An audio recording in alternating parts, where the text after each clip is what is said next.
ಬಡ ಮಕ್ಕಳ ಹಣವನ್ನ ನುಂಗಿ ನೀರು ಕುಡಿದಿದ್ದಾರೆ ಅಂತ ಕಾಂಗ್ರೆಸ್ ಶಾಸಕರ ವಿರುದ್ಧ ಶ್ರೀರಾಮುಲು ಕೆಂಡಕಾರಿದ್ದಾರೆ. ಏಷ್ಯಾನೆಟ್ ಸುವರ್ಣ ನ್ಯೂಸ್ ಜೊತೆಗೆ ಶ್ರೀರಾಮುಲು ಮಾತನಾಡುವಂತಹ ಸಂದರ್ಭದಲ್ಲಿ ಕಾಂಗ್ರೆಸ್ ವಿರುದ್ಧ ವಾಗ್ದಾಳಿಯನ್ನ ನಡೆಸಿದ್ದಾರೆ. ಅಲಿಬಾಬಾ ಮತ್ತು 40 ಚೋರರ ಗ್ಯಾಂಗ್ ತಪ್ಪಿಸಿಕೊಂಡಿದ್ರು, ಮಹಾನಾಯಕನ ಪಾತ್ರವೂ ಹೊರಬರಬೇಕು ಅಂತ ಹೇಳಿದ್ದಾರೆ. ಇಡಿ ದಾಳಿಯಿಂದ ವಾಲ್ಮೀಕಿ ಅಕ್ರಮ ಸಾಬೀತಾಗಿದೆ ಅಂತ ಶ್ರೀರಾಮುಲು ಏಷ್ಯಾನೆಟ್ ಸುವರ್ಣ ನ್ಯೂಸ್ ಜೊತೆಗೆ ಮಾತನಾಡುವಂತಹ ಸಂದರ್ಭದಲ್ಲಿ ಹೇಳಿದ್ದಾರೆ. ಬಡ ಮಕ್ಕಳ ಹಣವನ್ನ ನುಂಗಿ ನೀರು ಕುಡಿದಿದ್ದಾರೆ. ಕಾಂಗ್ರೆಸ್ ಶಾಸಕರ ವಿರುದ್ಧ ಶ್ರೀರಾಮುಲು ಆಕ್ರೋಶವನ್ನ ವ್ಯಕ್ತಪಡಿಸಿದ್ದಾರೆ.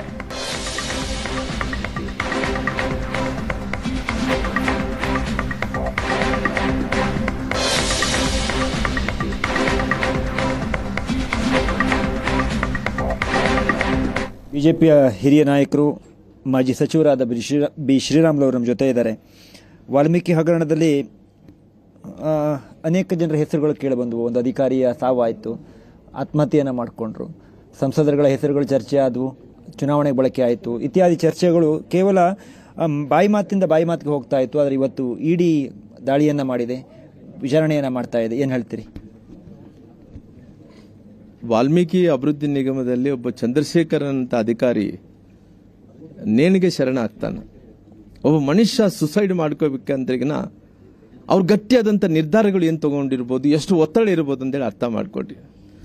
ಆ ಚಂದ್ರಶೇಖರ್ ನೇಣಿಗೆ ಶರಣ ಆದ ನಂತರ ಅವ್ರ ಹೆಣ್ಮಕ್ಳು ಅವ್ರ ಗೋಳು ನೋಡ್ತಾ ಇದ್ರಿನ, ಆ ಹೆಣ್ಮಗಳು ಒಂದೊಂದು ಮಾತುಗಳು ಮಾತಾಡ್ತಿದ್ರಿಗಿನ, ಆ ಕಣ್ಣೀರು ಸುರಿಸ್ತಾ ಇದ್ರಿಗಿನ, ಅದು ಯಾರಿಗೂ ಆ ಸಮಾಧಾನ ಮಾಡ್ಲಿಕ್ಕೆ ಸಾಧ್ಯ ಇಲ್ಲ. ಯಾಕಂದ್ರೆ ಯಜಮಾನನ ಕಳ್ಕೊಂಡಾಳ ಪಾಪ, ಆ ಯಜಮಾನ್ರಂತ ತಂದು ಕೊಡಕ್ಕಾಗಲ್ಲ. ಆ ನೋವಲ್ಲಿ ಆ ಹೆಣ್ಮಗಳು ಮಾತಾಡ್ತಿದ್ರು. ಆ ಹೆಣ್ಮಗಳು ಹೇಳ್ತಾರೆ ಇಡೀ ಸರ್ಕಾರಕ್ಕೆ ಶಾಪ ಆಗ್ತಿದ್ಲು.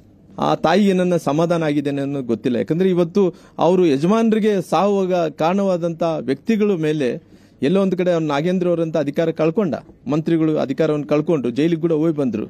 ಆದ್ರೆ ಇದಕ್ಕೆ ಈ ಶಾಮೀಲ್ ಆಗಿದ್ದಾರೆ ನೋಡ್ರಿ, ಅಲಿಬಾಬಾ 40 ಚೋರುಗಳು, ಈ ಕಳ್ಳರಿದ್ದಾರೆ ನೋಡ್ರಿ, ಅವ್ರು ತಪ್ಪಿಸ್ಕೊಂಡು ಅಡ್ಡಾಡ್ತಿದ್ರು. ನಾವೇನು ಕಳ್ತನ ಮಾಡಿದ್ವಿ, ನಾವು ತಪ್ಪಿಸ್ಕೊಂಡಿದ್ವಿ ಅಂದ್ಕೊಂಡಿದ್ರು. ಆದ್ರೆ ಅವೆಲ್ಲ ಕೂಡ ಇವತ್ತು ಹಣ ಅನ್ನೋಂಥದ್ದು ಬಳ್ಳಾರಿ ಜಿಲ್ಲೆಗೆ ಸಾಕಷ್ಟು ಹಣ ಮುಟ್ಟಿತ್ತು.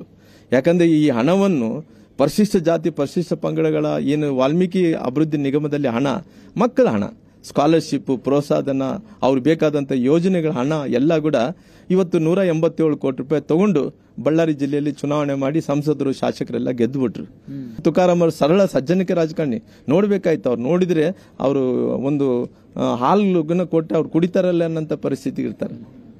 ಅಂದು ಎಷ್ಟು ಸಂಪನ್ನ ಆಗಿರ್ತಾನೆ ಅಂದಾಗಿನ ನೋಡ್ರ ಆ ಮನುಷ್ಯ, ಅಷ್ಟು ಕ್ವಾಲಿಫೈಡ್ ಮನುಷ್ಯ 27 ಕೋಟಿ ರೂಪಾಯಿ ಎಲೆಕ್ಷನ್ ಸಲುವಾಗಿ ತಗೊಂಡ. ಹೇಳ್ಬೋದಾಯ್ತಲ್ಲ, ನೀನು ಅಷ್ಟು ಪ್ರಾಮಾಣಿಕ ಇದ್ರೆ ಇದು ನನ್ನ ನಿಗಮದ ಹಣ, ನನ್ನ ಮಕ್ಕಳ ಹಣ, ನನ್ನ ಸಮುದಾಯದ ಹಣ, ನಾನು ತಗೋಬಾರ್ದನ್ನಂತ ಅರಿವಿರ್ಬೇಕಾಯ್ತಲ್ಲ. ಅವರು ಈ ಹಣವನ್ನು ಬಳಸ್ಕೊಂಡಿದ್ದಾರೆ ಎನ್ನುವಂಥದ್ರ ಬಗ್ಗೆ ತಮ್ಮ ಆರೋಪ ಏನು, ಅಥವಾ ನಿಮ್ಮ ಮಾಹಿತಿ? ಸುಮ್ಮನೆ ಅಲ್ಲಿ ಲೋಕಲ್ ಇರೋ ಕಾರಣ ಅಲ್ಲಿ ಸಾಕಷ್ಟು ಮನೆಗಳ ಮೇಲೆ ರೇಡ್ ಆಗ್ತಾ ಇದೆ. ಈ ರೇಡ್ ಆದಂತ ಟೈಮಲ್ಲಿ ಇವರೆಲ್ಲರೂ ಕೂಡ ಏನ್ ಮಾಡಿದಾರ, ಆ ಹಣ ರೈತರ ಅಕೌಂಟಿಗೆ ಹಾಕಿದಾರ. ಲಿಕ್ಕರ್ ಶಾಪ್ಗಳಿಗೆ, ಅಬಕಾರಿ ಇಲಾಖೆಯವರಿಗೆ, ಕೆಲವು ಮಂದಿ ಯಾರಿಗೂ ಯಾರು ಅವ್ರು ಬೇಕಾದಂತ ಎಲ್ಲರ ಮೇಲೆ ಹಾಕೊಂಡಾರ. ಹಾಕೊಂಡ ನಂತರ ಇನ್ವೆಸ್ಟಿಗೇಷನ್ ದಲ್ಲಿ ಯಾರು ಆ ಹಣವನ್ನು ಎಲ್ಲಿಗೆ ತಗೊಂಡೋಗಿದ್ದಾರೆ ಅಂತ ಹೇಳಿದ, ಇಲ್ಲ ತುಕಾರಾಮ್ ಸಾಹೇಬ್ರಿಗೆ ಇಷ್ಟು ಅಮೌಂಟ್ ಕೊಟ್ಟಿದ್ವಿ. ನಾನು ಹೇಳಿಕೆಯನ್ನು ಕೊಡ್ತಾ ಇಲ್ಲ, ಅವ್ರಿಗೆ ಬೇಕಾದಂತವ್ರೆ, ಅವರು ಹಿಂಬಾಲಕರೇ, ಯಾರಿಗೆ ಅಕೌಂಟ್ಗೆ ಹಾಕುವಂತರು, ಯಾರು ಅಕೌಂಟ್ನಿಂದ ಡ್ರಾ ಮಾಡಿಕೊಂಡು ಹೋದಂತರು ಅವರೇ ಹೇಳಿಕೆಯನ್ನು ಕೊಡ್ತಾ ಇದ್ರೆ ನಾವು ಇಂಥವ್ರಿಗೆ ಮುಡ್ಸೀವಿ ಅಂತೇಳಿ.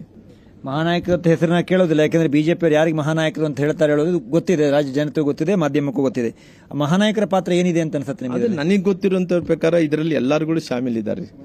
ಮೇನ್ ಆಗಿ ಸರ್ಕಾರದಲ್ಲಿ ಇದ್ದಂತ ಎಲ್ಲಾ ಮಂತ್ರಿಗಳು ಶಾಮೀಲ್ ಆಗಿದ್ದಾರೆ.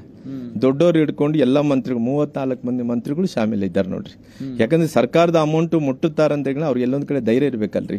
ಸರ್ಕಾರ ಅಮೌಂಟ್ ಅನ್ನೋದಕ್ಕಿಂತ ಜನರ ಅಮೌಂಟ್ ನೋಡ್ರಿ, ಅದು ಕೂಡ ಪರಿಶಿಷ್ಟ ಜಾತಿ ಪರಿಶಿಷ್ಟ ಪಂಗಡಗಳ SC ST ಗಳ ಮಕ್ಕಳ ಶಾಲೆ ಸ್ಕಾಲರ್ಶಿಪ್, ಅವ್ರಿಗೆ ಬೇಕಾದಂತ ಪ್ರೋತ್ಸಾಹನ ಕೊಡಬೇಕಾದಂತ ಹಣವನ್ನು ನುಂಗಿ ನೀರು ಕುಡಿತಾರಂದ್ರೆ ಇವ್ರ ರಾಜಕಾರಣ ಅನ್ನಲಿಕ್ಕೆ ಏನು ಯೋಗ್ಯತೆ ಇದೆ? ಇದು ಶ್ರೀರಾಮುಲು ಅವರ ಮಾತು. ಕ್ಯಾಮರಾ ಪರ್ಸನ್ ಗುರುಮೂರ್ತಿ ಜೊತೆ ರವಿ ಶಿವರಾಮ್, ಏಷ್ಯಾನೆಟ್ ಸುವರ್ಣ ನ್ಯೂಸ್, ಬೆಂಗಳೂರು.